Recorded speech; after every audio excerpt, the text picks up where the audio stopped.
পাঠিয়েছেন, ক্ষমতার মসনদে যাকে বসিয়েছেন, যাকে ভেবেছিলেন আপনি বিপদে পড়লে আপনার পাশে দাঁড়াবে, বিপদে আপনার পাশে থাকা তো দূরের কথা, যখন আপনি বিপদে পড়েছে আপনাকে আরো গঙ্গাসাগরের দিকে ঠেলে দেওয়ার জন্য কি বলছে, দিল্লিতে গিয়ে আন্দোলন করুন। আমি তো অবাক হয়ে যাচ্ছি। মমতা ব্যানার্জির উচিত ছিল সারা রাজ্যের সর্বদলের মিটিং ডাকা, অল পার্টি মিটিং ডেকে বিজেপি ছাড়া রাজ্যের সমস্ত পার্টিকে ডাকা, যেটা মুসলমানদের পশ্চিম বাংলার 30% মুসলমান আছে, তারা আজকে চিন্তিত হচ্ছে এই সাংবিধানিক বিলের বিরুদ্ধে রাজ্য সরকার প্রতিবাদ করবে, বাকি কোন কোন দল রাজ্য সরকারের সাথ দেয় সেটাও তো চেক করার দরকার ছিল। তার পরিবর্তে উনি স্টেজ থেকে বললেন কি, ওয়াকফ নিয়ে গুলুগুলি করবেন না। কে ওয়াকফ নিয়ে গুলুগুলি করছে? আমার বাপের জায়গা যাচ্ছে, আমার দাদুর জায়গা যাচ্ছে, আমি 100 বার প্রতিবাদ করব। আপনার পছন্দ হলে এই রাজ্যে থাকবেন, না পছন্দ হলে চলে যাবেন উড়িষ্যাতে, চলে যাবেন ঝাড়খণ্ডে, চলে যাবেন বিহারে। বলার সাহস পাচ্ছে কোথা থেকে? আপনাদের মতো লোকেদের জন্য, আপনাদের মতো লোকেদের জন্য মমতা ব্যানার্জি কথা বলার সাহস পাচ্ছে। লজ্জা করছেন আপনাদের? লজ্জা করছেন আপনাদের?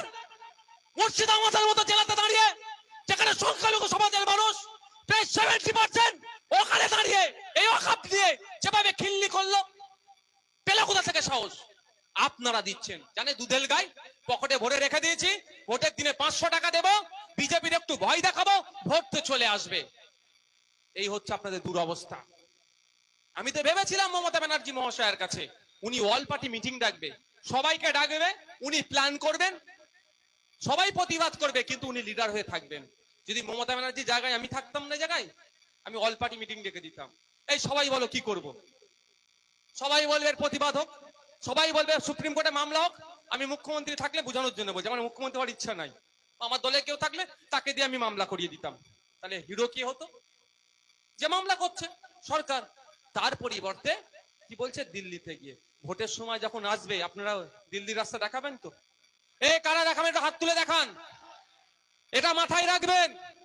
এখানে আপনার অস্তিত্ব লড়াই, এখানে Trinamool, BJP, CPM, Congress, ISF নয়, আপনার পূর্বপুরুষের রেখা যাওয়া কবরস্থানের অস্তিত্বের লড়াই। না হলে আপনার পূর্বপুরুষের কবরস্থানের উপরে দেখবেন মদের দোকান হবে, মদের ফ্যাক্টরি হবে, কিচ্ছু করতে পারবেন না। এটা মাথায় রাখবেন।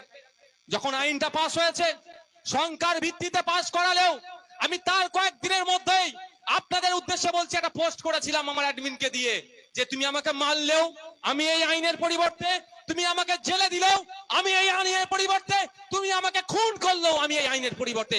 আজকে এখানে দাঁড়িয়ে বলছি, ফকির সাহেবের হুজুরের এই এলাকায় দাঁড়িয়ে বলছি, এই আইনের বিরুদ্ধে আমার জীবনের শেষ দামি লড়াই করব, প্রত্যাহারের জন্য। বুঝতে পারছেন, এটা শুধু মুসলিম হিন্দুর ব্যাপার নয়, সংবিধানকে রক্ষার লড়াই।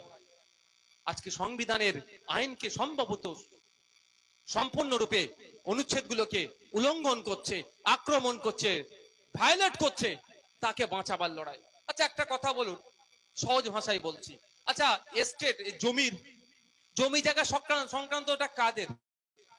যৌথ লিস্টে না স্টেটের লিস্টে? আমি আপনাদের বলে রাখি, কিছু কিছু ঢোলা থানার আইসি কেন চমকাচ্ছে, কেন চমকাচ্ছে বুঝতে পেরেছেন তো? আমি এখানে বলে যাচ্ছি, ঢোলা থানার আইসি তো দূরের কথা, এখানে দাঁড়িয়ে পুলিশ, ঢোলা থানার আইসির মাধ্যমে পুলিশ মন্ত্রীকে বলছি, কালকে আমার প্রোগ্রাম কোথায় হবে? দেগঙ্গাতে। ওদের যদি ক্ষমতা থাকে বন্ধ করে দেখাতে বলো, যাও। আগামীকাল প্রোগ্রাম কোথায় হবে? কোথায় হবে? দেগঙ্গাতে হবে। দম থাকলে প্রোগ্রাম বন্ধ করতে বলো, নওশাদ সিদ্দিকী ওখানে যাবে।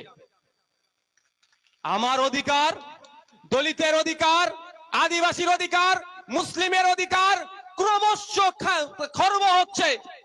অধিকার সুনিশ্চিতের লড়াইয়ে নেমেছি, সংবিধানের উপর আঘাত আসছে, সংবিধানকে বাঁচাবার জন্য নেমেছি। কোন চটে চাটা পুলিশের কথা শুনে প্রোগ্রাম কেউ বন্ধ করবে না। আর একটা কথা বলে রাখছি, অবশ্যই পুলিশকে আমি সম্মান দিই, পুলিশ আমাদের পরিবারের একটা গুরুত্বপূর্ণ সদস্য, কিন্তু যে পুলিশ যদি মনে করে মমতা ব্যানার্জি তাকে বাঁচিয়ে নেবে, মনে রাখবেন কত থানা কলকাতা হাইকোর্টে গিয়ে আইএসএফ এর মামলাটা ঝুলছে, একটু তাকেও বলবো জেনে নেবেন।